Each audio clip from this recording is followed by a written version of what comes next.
Hey, YouTube, the time has finally come. It is your boy GZTV. We are back with another video, and we are here to talk about the Season 2 finale of Squid Game. And I would say series finale, but we're actually set to get the next season June 27th or July 27th. So it's like two and a half to 3.5 months from now. I don't really know exactly which month it was that they said, but we're here to talk about the finale. I'm pretty fucking excited. We're gonna have a decent little discussion. This video probably won't be that long. It's a pretty straightforward ending, and I mean, I guess it ended in the way we would sort of expect, but there was definitely a cutoff, definitely a cliffhanger type of ending. By the way, this is a spoiler review. We talk about everything that happens in every single episode of this show, so don't rely on me to hold back on anything. We are talking about it. With that being said, let's get into it. This is obviously all about the Rebel Alliance, just kind of taking that sort of angle, and we kind of expected that at some point. Like, Jihan's whole agenda, Jihan's whole point of going back to the games was to be rebellious and to compete against the system rather than the other players. Yeah, in the end, it's both beautiful and brutal. All-out mass murder in a blue and red darkness. I love kind of the added X and the O in the room there, so they're like fighting each other, showing which side they're on. It's fucking cool. Like, factions are forming. It's like a damn civil war. It's kind of insane. Muzzle flashes erupting from dozens of crevices in a vast pastel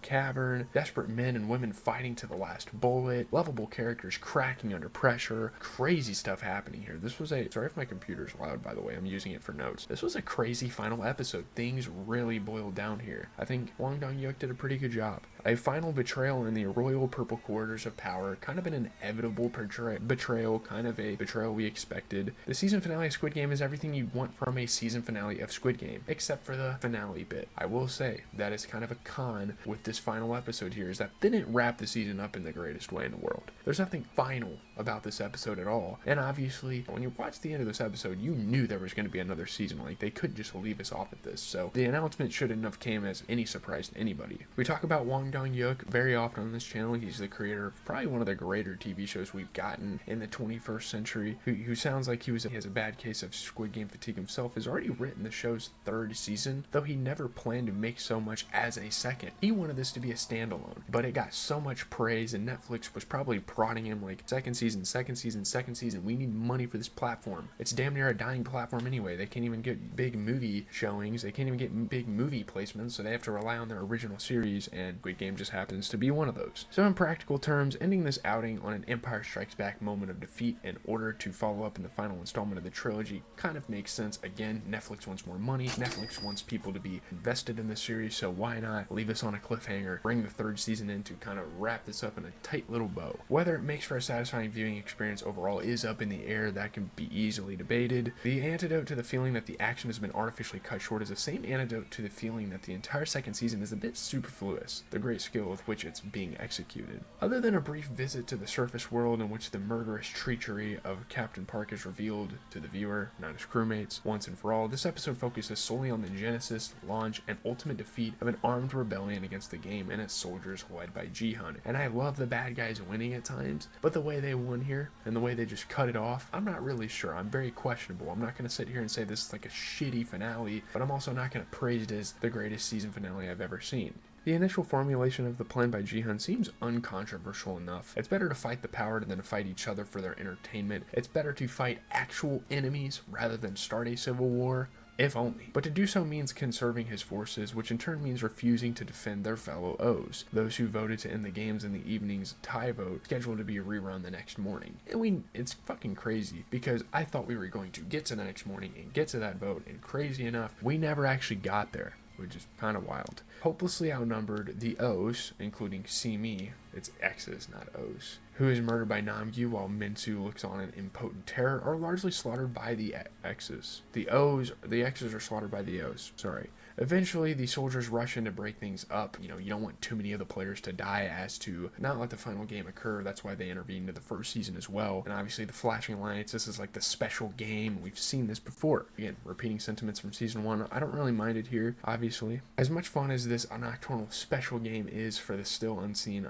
VIPs, the subsequent games will run out of players if things get out of hand. Again, we didn't even see, and that's another crazy aspect of the season. We didn't even see the VIPs. I don't know if Hwang Dong-hyuk forgot about them or is planning for bigger things to come still in season 3. I don't really know. Jihyun's counting on this move. He and his unwounded forces. This includes his buddy Jungbei's buddy Daeho, player 246, the amusement park caricaturist, Hyunju, whose experience in special forces prior to coming on as trans comes in handy. That was kind of a revelation about her character. They just kind of, someone pull it out of their ass. I don't know. And Young Il, secretly the front man, play possum, then jump the unprepared guards, killing all but one. And that's obviously nice because they can keep him as prisoner, they can keep him as hostage, and have him kind of lead the way.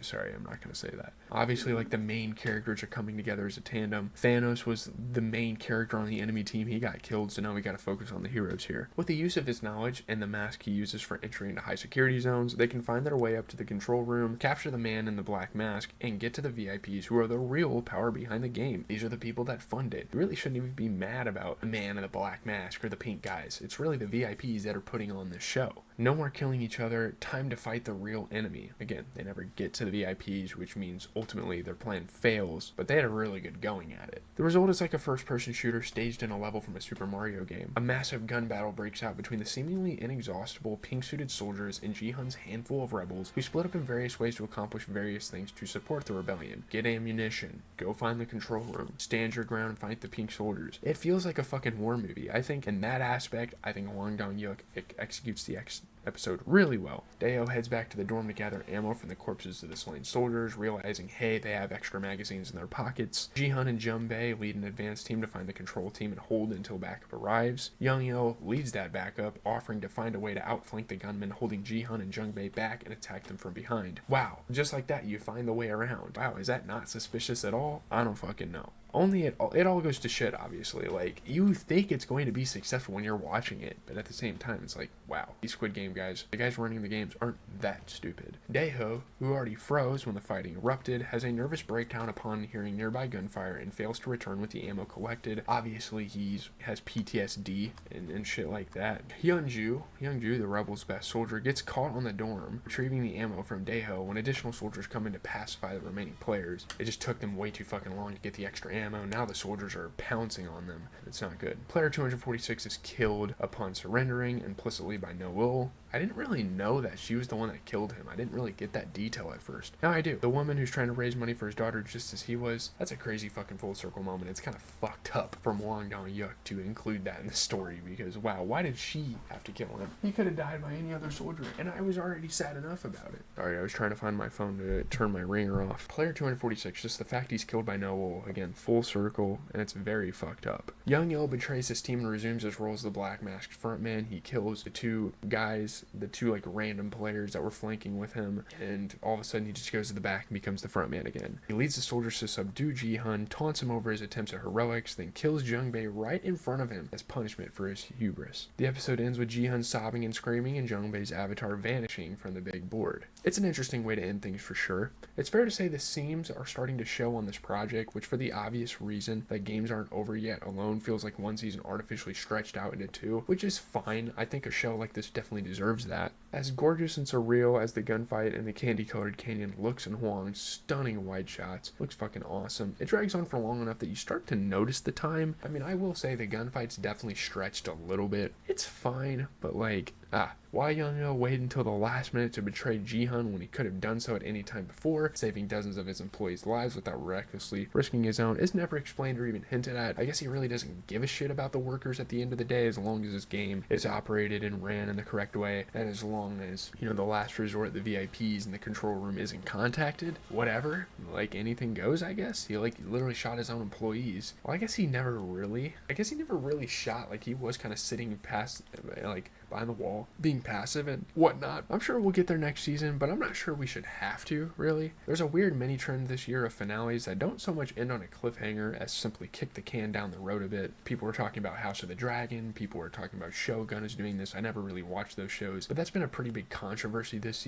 year, especially with TV shows, and like very recently. I can practically hear the groans of, oh, that's it, echoing around the globe already. I mean, this is already going to be a very controversial ending to a pretty decent season of television. Hwang is so good at doing what he does that I don't mind getting bait and switched here all that much myself, but it puts that much more pressure on season 3 to justify the existence of everything that's happened since Jihan turned and walked away from that plane in the season finale. Literally everything that's happened in season 2. There's so much anticipation building, and season 3 is going to have to really put an exclamation on it unless we're getting a season 4, which I doubt Hwang Jong-yuk is planning on doing, because again, he never planned on doing more than one season in the first place. Right now, the vote on whether or not his continued adventures were a good idea to concoct remains tied. I mean, the whole point of season 2 was Jihan going back and fighting against the guards, fighting against the games, and now it doesn't even seem like that has much of a point anymore. Like, he came out of it alive, and so will a decent amount of the players, I suppose, but now it's like, you got one of your friends killed, you got a bunch of other people killed anyway. It's anybody's game. I don't really know. It's a very interesting way to end a season. It's pretty unique, I will give it that. Like, I haven't really seen that many TV shows end with